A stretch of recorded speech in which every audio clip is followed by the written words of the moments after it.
Well, back in the shop. Give you a little update on the Kentucky violin.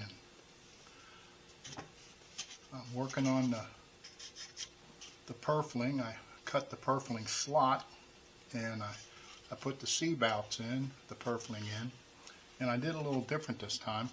Usually I cut it all out, all the slot out, but this time on the points I just cut out half of it, and then I put in the Purfling. The main reason, the little point right here, when you're carving out, that has a tendency to chip out, and then you have to put it back in and find it first. You have to pop it out and glue it back in. And actually another gentleman on the internet showed how he did it, and I liked it, so I'm copying his way of doing it, and that it's working out really well. So probably later this evening I'll put the rest of the Purfling in, and should be able to match the points real well, make nice miters. Since I already got one miter, I can match it real easy now because that's stable. And then after that, I have to work on the edges. There's a little groove you make for your edges around the Purfling and that. And then you blend that in on the top and basically scrape it all smooth and work everything in. And then you flip her over and go to town on the back, scooping it out.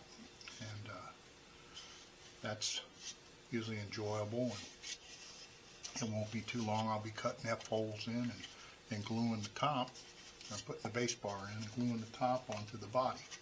So that's where we stand with that. I've been working on my neck, and it's been a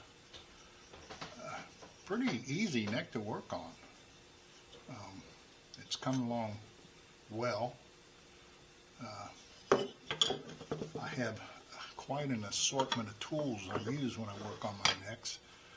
My main tool is really this little chisel, and I also have a bigger chisel I work with on it, and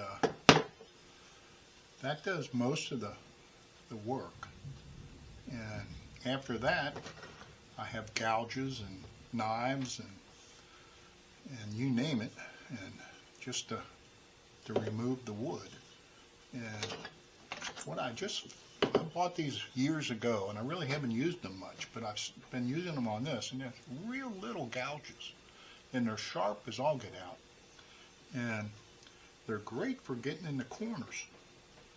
And they're really sharp, and they move wood quickly, and they're very easy to control. And I don't know, sometimes you like have a line in your wood from the gouge and that, and you can't really get to it. And these take it right out. It just, and then it's like it's not there anymore. So, because it is gone. But it's been a real pleasure working with these. And I still have to clean up my peg box a little more. That's a little rough on the inside, but once I get the scroll and the peg box and everything how I want it, then I have to start working on the neck part of it. And how I do that, I glue my fingerboard on, and then I take my mic and I mic along here with the fingerboard on, then I can mark how thick I want this neck. And then I just basically remove the wood till I'm satisfied with the thickness, and smooth it out and make the curve here blend in. And then I'll have the top glued to the body, and then I'll cut the slot into the back of the body and fit the neck in. And that's a good day's work, because that's pretty tedious work, because you want a tight fit, and everything, the angle has to be right. And like I have the angle on the end here, and if I just match that angle in the if I cut that straight and match that up, it should be fine. And then I just have to finish carving around here where the button is and that, and make the button blend into the bottom of the neck, and then it'll be off to the races. Be really close to finishing. Just have to put the saddle in, and then I'll start doing my final scraping of the violin and get ready for finishing.